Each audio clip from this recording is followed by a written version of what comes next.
એક કાગડાએ કહ્યું કે મનુષ્ય પોતાના ભાગ્યને કેવી રીતે બદલી શકે છે। મિત્રો, દરેક વ્યક્તિ પોતાના જીવનમાં પોતાના કિસ્મતને બદલવા માંગે છે અને તેના માટે સખત મહેનત અને પરિશ્રમ કરે છે, પરંતુ તેમ છતાં તેનું ભાગ્ય નથી બદલાતું। મિત્રો, જો તમે આજની આ જ્ઞાનની વાર્તા ધ્યાનથી સાંભળી લીધી તો તમે એ જાણી લેશો કે શું હકીકતમાં મનુષ્ય પોતાનું કિસ્મત સ્વયં બદલી શકે છે, અને જો બદલી શકે છે તો તેને કઈ વાતોનું ધ્યાન રાખવું જોઈએ અને કેવા પ્રકારનો પરિશ્રમ કરવો જોઈએ। કાગડાએ જણાવ્યું કે માણસ પોતાના નસીબને કેવી રીતે બદલી શકે છે।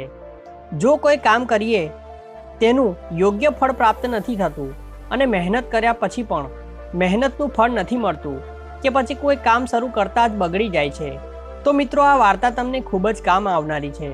આ વાર્તાને ખૂબ જ ધ્યાનપૂર્વક સાંભળજો। આ વાર્તા તમારા જીવનને બદલી શકે છે। અને જો જીવનમાં કોઈ દુઃખ છે તો તે દુઃખને કેવી રીતે દૂર કરી શકીએ।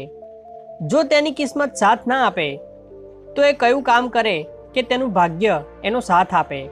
એના માટે આપણે વધારે કંઈ નથી કરવાનું, બસ આ વાર્તાને ધ્યાનથી સાંભળવાની છે અને આ વિડીયોમાં કહેલી વાતો પર અમલ કરવાનો છે।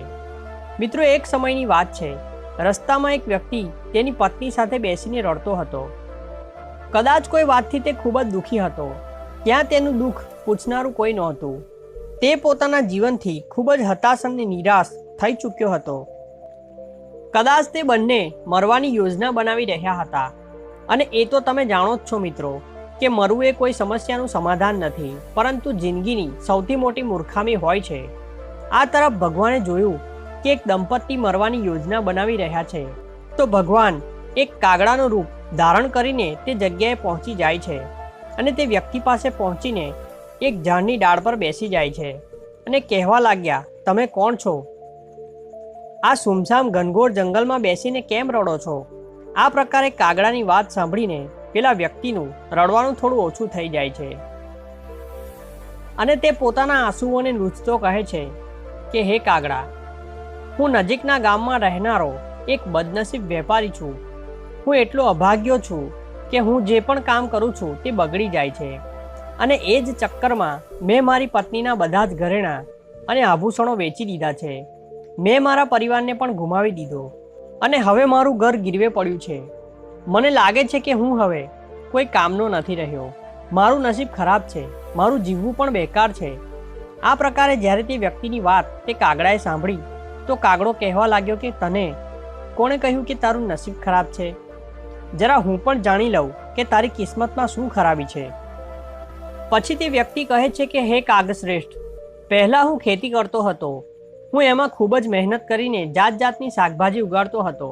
જ્યારે હું શાકભાજીને બજારમાં વેચવા લઈ જતો તો તે ખૂબ જ સસ્તા ભાવે વેચાતી હતી, જેનાથી મને ખૂબ જ નુકસાન થતું હતું। ક્યારેક વરસાદ ઓછો પડતો તો ક્યારેક પૂર આવી જતું, અને વધારે વરસાદ થવાને કારણે બધો પાક ખરાબ થઈ જતો હતો। અને જ્યારે કિસ્મત ખરાબ હોય છે તો વ્યક્તિની સાથે એવું જ થાય છે। એનું બનેલું કામ બગડી જાય છે, એના કામમાં પડે અડચણ આવે છે। કામ જો કોઈ રીતે પૂરું પણ થઈ જાય તો એમાં એટલો ખર્ચ આવી જાય છે કે એમાં જમા પૂંજી પણ જતી રહે છે અને નુકસાન થઈ જાય છે। સારું કરો તો ખરાબ થઈ જાય છે, અને ખરાબ કરો તો વધારે ખરાબ થઈ જાય છે। કિસ્મત ખરાબ હોય તો હાથમાં આવેલું ધન પણ જતું રહે છે, અને જો નસીબ પક્ષમાં હોય તો ખોવાયેલું ધન પણ મળી જાય છે। એને જ તો કિસ્મતની વાત કહે છે। હે કાગડા, હું કિસ્મતનો મારેલું છું। વધારે હેરાન થઈને મેં વેપાર કરવાનો નિર્ણય કરી લીધો। મારી પાસે તે સમયે પૈસા નહોતા, તો મેં મારી પત્નીના જેટલા પણ ઘરેણાં હતા એને વેચીને એમાંથી જે ધન મળ્યું એનાથી મેં વેપાર શરૂ કર્યો। જ્યારે વેપાર ના ચાલ્યો, પરિવારના લોકોએ મને સાથ આપ્યો, પરંતુ જેમ જેમ મને નુકસાન થવા લાગ્યું તેમ મારા જ પરિવારના લોકો મારાથી દૂર થતા ગયા। પરંતુ આ બધું હું મારા પરિવારના લોકો માટે જ કરતો હતો, પરંતુ હવે તે મને જોઈને નજર ફેરવી લેતા હતા અને મને જ પરિવારની ગરીબીનું કારણ સમજતા હતા। જ્યારે કિસ્મત ખરાબ હોય તો પોતાના જ આપણો સાથ છોડી દે છે। પછી તે વ્યક્તિ આગળ કહે છે કે મારા મિત્રએ મારી સાથે સાથે તેનો વેપાર શરૂ કર્યો હતો, પરંતુ તેનો વેપાર તો ખૂબ જ સારી રીતે ચાલે છે। તે જ્યારે પણ મારા ઘરે આવે છે તો પોતાની સફળતાની કહાની મને સંભળાવવા લાગે છે। એની વાતો સાંભળીને મારા ઘરના લોકો મને ઓર વધારે ખરું ખોટું સંભળાવે છે। કહે છે કે તારા મિત્રને જો અને તેની પાસેથી કંઈક શીખ. અમને તો લાગે છે કે તારાથી કંઈ જ નથી થવાનું અને હું આ બધું સાંભળીને કશું નથી કરી શકતો. હે કાગશ્રેષ્ઠ, તે લોકોની વાતોને સાંભળીને મને પણ હવે લાગવા માંડ્યું છે કે કદાચ મારા જીવનમાં હવે કશું નથી થવાનું, કશું નથી વધ્યું, હવે મારું કંઈ જ નથી થવાનું. હવે તો મને મારા જીવનથી નફરત થવા લાગી છે. મને એવું લાગવા માંડ્યું છે જેમ કે મારાથી કંઈ જ નહીં થાય. હું પોતે ખૂબ જ હતાશ અને નિરાશ થઈ ગયો છું. મારા મનમાં ક્યારેક ક્યારેક વિચાર આવે છે કે હું મારા જીવનને જ સમાપ્ત કરી દઉં. જ્યારે ચારેય બાજુથી મને સારા પરિણામ નથી મળતા તો એવું જ લાગે છે કે હવે તો જીવવું જ બેકાર છે. હું પણ અહીં એ જ ઈરાદાથી આવ્યો હતો, પરંતુ હું હિંમત ના કરી શક્યો. એટલે હું એકાંતમાં બેસીને મારી પત્ની સાથે રડી રહ્યો હતો. આ પ્રકારે તે વ્યક્તિની વાતને સાંભળીને કાગડાનું રૂપ ધારણ કરેલ ભગવાન કહે છે, તો આ વાત છે. શું તું આના સિવાય બીજું પણ કહેવા માંગે છે? તો પેલો વ્યક્તિ કહે છે, હા, એક તો મારું કામ ખરાબ થઈ જાય છે અને બીજી વાત કે દરેક વખતે મારો મિત્ર મને નીચો દેખાડવાનો પ્રયાસ કરતો રહે છે. મને તે સમયે સમજમાં નથી આવતું કે હવે હું શું કરું અને શું ના કરું. ત્યારે કાગડો કહેવા લાગ્યો, શું તું તારા મિત્રની વાતને સાંભળીને વાસ્તવમાં દુઃખી થઈ જાય છે? તેણે કહ્યું કે હા, હું મારા મિત્રની વાતને સાંભળીને ખૂબ જ દુઃખી થઈ જાઉં છું.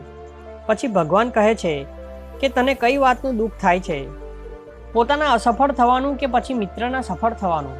ત્યારે તે વ્યક્તિ એક ક્ષણ વિચારે છે અને જવાબ આપે છે, જો હું સાચું કહું તો મને મારા અસફળ થવાનું એટલું દુઃખ નથી થતું જેટલું મને મારા મિત્રના સફળ થવાથી થાય છે. કાગડો કહે છે કે જો તારો મિત્ર અસફળ થઈ જાય તો શું તને ખુશી મળશે? પછી તે વ્યક્તિ કહે છે, મને ખૂબ જ આનંદ અને ખુશી થશે. પછી કાગડો કહે છે કે એનો મતલબ એ છે કે તારી ખુશી તારા મિત્ર પર નિર્ભર છે. જો તે ઈચ્છે તો તને ખુશ કરી શકે છે, જો તે ધારે તો તને દુઃખી કરી શકે છે. તું ના તો જાતે ખુશ થઈ શકે છે અને ના તો જાતે દુઃખી થઈ શકે છે. તારી પાસે કશું જ નથી. તું તારા મિત્રનો પૂરી રીતે ગુલામ થઈ ચૂક્યો છે. એટલે મને લાગે છે કે તારું કશું જ નથી થઈ શકતું. મિત્રો, જ્યારે કાગડાએ આવી વાત કરી અને ત્યાંથી આગળ જવાનો પ્રયાસ કર્યો તો તે વ્યક્તિ હાથ જોડીને કહેવા લાગ્યો કે હે કાગશ્રેષ્ઠ, તમે મને છોડીને ના જશો. તમારી વાતોને સાંભળીને મને શાંતિ મળી રહી છે. પછી આગળ ભગવાન કહે છે, જો તું મારી વાત માનવા માટે તૈયાર છે તો હું તને જણાવવા માટે તૈયાર છું. ત્યારે તે કાગડો કહે છે કે હંમેશા ધ્યાન રાખજે, જ્યારે આપણે કોઈ વ્યક્તિની આશા બાંધી લઈએ છીએ તો તેના પર આપણે નિર્ભર થઈ જઈએ છીએ અને એવામાં આપણી ખુશી અને દુઃખ તેના ઉપર નિર્ભર થઈ જાય છે. એનાથી સારું છે કે તું તારી જાતથી આશા બાંધી લે. જ્યારે તું એવું કરીશ અને સાથે પૂરા પ્રયત્ન સાથે કામ કરીશ તો તને સફળતા જરૂર મળશે. મિત્રો, આ પ્રકારે કાગડાએ પોતાની વાતને આગળ વધારતા કહ્યું કે તને લાગે છે કે તારો મિત્ર તને દુઃખી કરવા આવે છે? જો તું એની વાતો પર વિચાર કરે તો વાત બિલકુલ સાચી કહે છે. તને તારા મિત્રની વાતો ખરાબ લાગી શકે છે, પણ મારી નજરમાં તારા મિત્રની વાતો બિલકુલ ખરાબ નથી. તે પોતાના સંઘર્ષ અને અનુભવની વાતો તને જણાવે છે. તું તારા મિત્રની વાતને ધ્યાનથી સાંભળીને એની વાતોને તારા જીવનમાં ઉતારી શકે છે અને ઘણું બધું શીખી શકે છે. પરંતુ તે ક્યારેય એવું ના કર્યું, કેમ કે તને એનાથી ઈર્ષા થાય છે. અરે, તારે તો એનો આભાર માનવો જોઈએ કે તને ઘરે બેઠા આવીને તને એના સફળ થવાનો અનુભવ કહી રહ્યો છે, કેમ કે તારો મિત્ર તને તેની સફળતાની કહાની સંભળાવે છે કે તે કેવી રીતે સફળ થયો. એટલા માટે હવે તું તેના અનુભવોનો લાભ ઉઠાવજે અને એક નવી શરૂઆત કરજે. કર્મ કરતો જા, હાર ના માનીશ. એક દિવસ તને સફળતા જરૂર મળશે. આજે તું જેવો છે, આજે તારો સમય ખરાબ છે, જેને તું ખરાબ કિસ્મત કહી રહ્યો છે, એક દિવસ તે બદલાઈ જશે અને તેની સાથે તારા વિચારો પણ બદલાઈ જશે. પછી એક દિવસ જોજે, તારી સખત મહેનતથી તારો સારો સમય શરૂ થઈ જશે. ત્યારે તારો મિત્ર પણ તને તેની સફળતાની કહાની નહીં સંભળાવે, ત્યારે તે તને તેની અસફળતાની વાતો જણાવશે, જેથી તું એની વાતો સાંભળીને ભ્રમિત થઈ જાય અને તારો આત્મવિશ્વાસ ડગી જાય અને તું ખોટો નિર્ણય લઈ શકે. મિત્રો, પછી કાગડો આગળ કહે છે, તે સમયે પણ તારે તારી બુદ્ધિનો પ્રયોગ કરવો પડશે. તારો મિત્ર જેવો આજે તને દુઃખી કરવા આવે છે, એવી જ રીતે તે સમયે પણ તે તને દુઃખી કરવા માટે આવશે.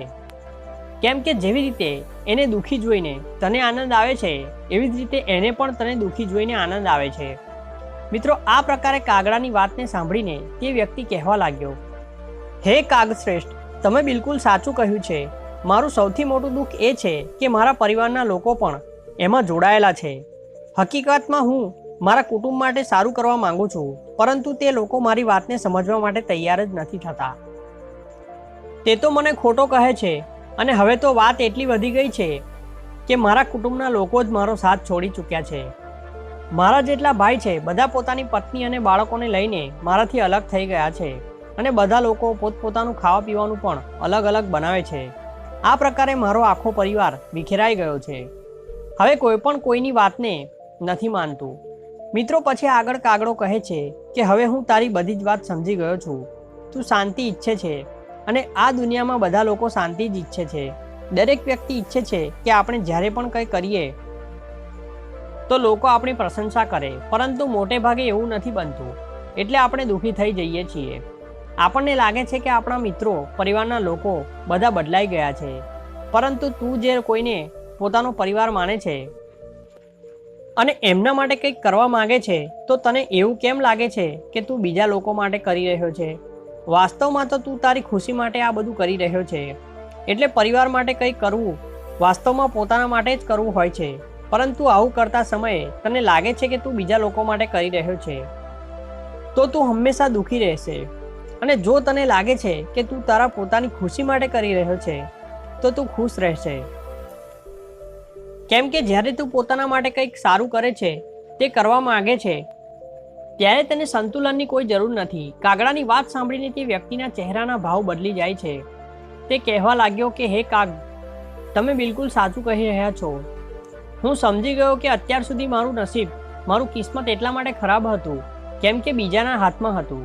હવે હું મારા કિસ્મતને મારા હાથમાં લઈને રહીશ અને સખત મહેનત અને ખંતથી ફરીથી કામ શરૂ કરીશ.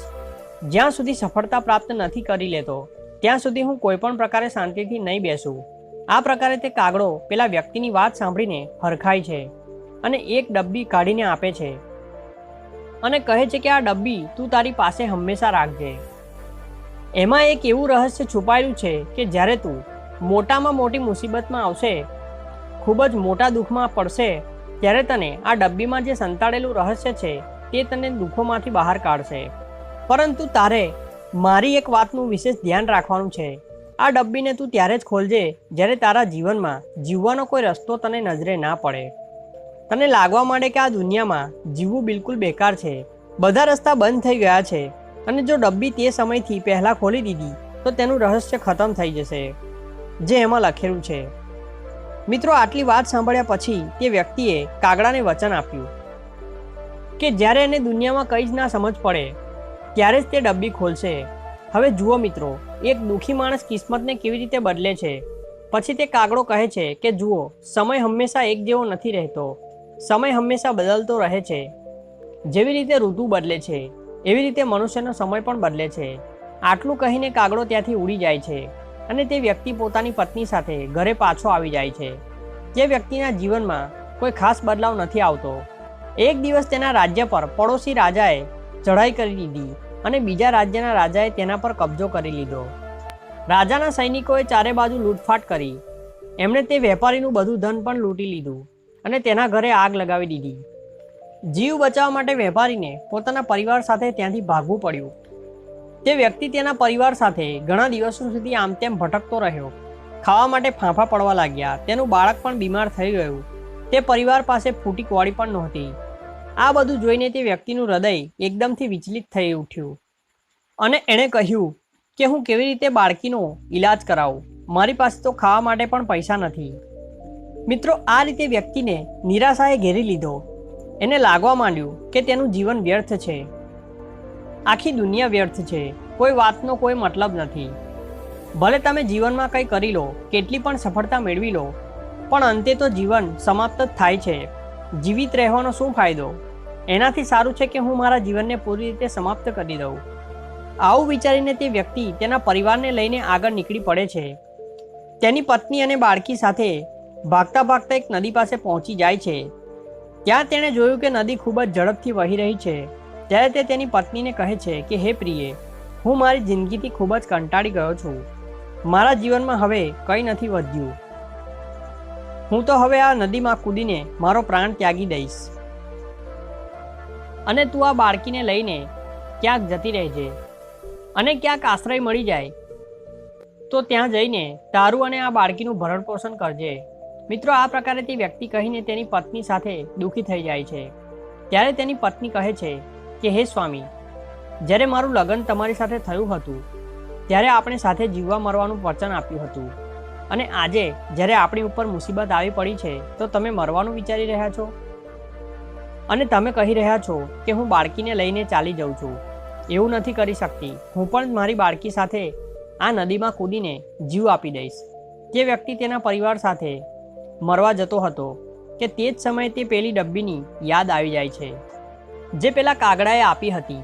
કેમ કે તે કાગડાએ કહ્યું હતું કે જ્યારે તને દુનિયામાં કંઈ જ દેખાય ના, ચારે બાજુ રસ્તા બંધ થઈ જાય, તે સમયે તું આ ડબ્બીને ખોલીને એમાં જે પાવતી છે તેને વાંચજે, તારું બધું જ દુઃખ તે સમયે દૂર થઈ જશે. તે પ્રકારે તે ડબ્બીની યાદ આવતા જ તે વેપારીએ તે ડબ્બી કાઢી અને તેને ખૂબ જ ઉત્સુકતાની સાથે ખોલી તો તેણે જોયું કે ડબ્બીમાં એક પાવતી રાખી છે. પાવતીમાં કંઈક લખેલું હતું. તેને વાંચીને તે વેપારીની આંખો સામેથી નિરાશાનું ઝાડ હટી ગયું. મિત્રો, હવે તમે વિચારી રહ્યા હશો કે તે પાવતીમાં એવું તો શું લખ્યું હતું? તો તમને જણાવી દઉં કે તે પાવતીમાં શું લખ્યું હતું. એમાં લખ્યું હતું કે જ્યારે તે સમય વીતી ગયો તો આ સમય પણ વીતી જશે. અર્થાત ક્યારે પણ માણસના દિવસો એક જેવા નથી રહેતા. જ્યારે ખરાબ દિવસો હતા તો તે માણસના સારા દિવસો પણ આવશે અને જ્યારે તે સારા દિવસો પસાર થઈ ગયા તો આજે ફરીથી ખરાબ દિવસો આવી ગયા. અને યાદ રાખ્યું કે હવે આ ખરાબ દિવસો પણ નહીં રહે. વ્યક્તિએ હિંમતથી કામ લેવું જોઈએ અને યોગ્ય મહેનતની સાથે પોતાના કાર્યને કરતા રહેવું જોઈએ. એને એક દિવસ સફળતા નિશ્ચિત રૂપથી મળશે.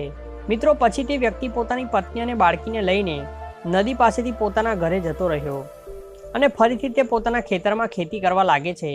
આ વખતે તે તેના ખેતરમાં શાકભાજી નથી લગાવતો પરંતુ ફળનો બગીચો બનાવી દે છે. પછી તે પોતાના ખેતરોમાં સખત મહેનત કરે છે અને તેની પત્ની સાથે મળીને ખેતરોમાંથી ફળો તોડીને લારી લગાવીને વેચે છે. પછી તેની લારી ઉપર ફળ ખરીદવા માટે ઘણા બધા લોકો આવે છે. ધીરે ધીરે તેનો ફળનો વેપાર ખૂબ જ ઝડપથી વધી જાય છે અને ફરીથી તે ખૂબ જ અમીર વ્યક્તિ બની ગયો. જ્યારે તેની પાસે ઘણું બધું ધન થઈ ગયું તો એણે આલિશાન ઘર બનાવ્યું અને આ પ્રકારે તેનું બધું જ દુઃખ દૂર થઈ ગયું. ઈમાનદારી, વિશ્વાસ અને ઉત્સાહથી જ્યારે કોઈ કામ કરે છે તો મહેનતનું ફળ તેને અવશ્ય મળે છે. આ પ્રકારે તે માણસે પાવતી ઉપર લખેલી વાતને ધ્યાનથી વાંચી તો તેણે સમજી લીધું કે મારા ખરાબ દિવસો એક દિવસ ફરીથી સારા થઈ ગયા છે અને આજે ફરીથી ખરાબ દિવસો આવ્યા છે તો તે પણ વધારે દિવસ નહીં રહે. મારા ખરાબ દિવસો પણ ફરીથી ટળી જશે. સમય એક જેવો નથી રહેતો. એક દિવસ ફરી તે વેપારી પોતાની મહેનત અને ઉત્સાહથી અને ઈમાનદારીના બળે તે શહેરનો સૌથી મોટો ફળ વેપારી બની જાય છે અને પોતાની પત્ની અને બાળકો સાથે સુખેથી રહેવા લાગે છે. મિત્રો, આ વાર્તાનો મતલબ એ છે કે આપણે મુશ્કેલીના સમયે ગભરાવું ના જોઈએ અને સારા સમયમાં અભિમાન ના કરવું જોઈએ. મિત્રો, તમને આ વાર્તા કેવી લાગી કમેન્ટ કરીને જરૂરથી જણાવો. વિડીયો ગમ્યો હોય તો લાઇક કરજો. ચેનલ પર જો નવા હોય તો ચેનલને સબસ્ક્રાઇબ કરીને બાજુમાં આપેલ બેલ આઇકોનને પણ જરૂર દબાવજો. અને મિત્રો, આ વિડીયોને વધુમાં વધુ શેર કરજો. આપણે મળીશું આવા જ એક નવા વિડીયો સાથે. ત્યાં સુધી મસ્ત રહો, ખુશ રહો. વિડીયો જોવા બદલ ખૂબ ખૂબ આભાર.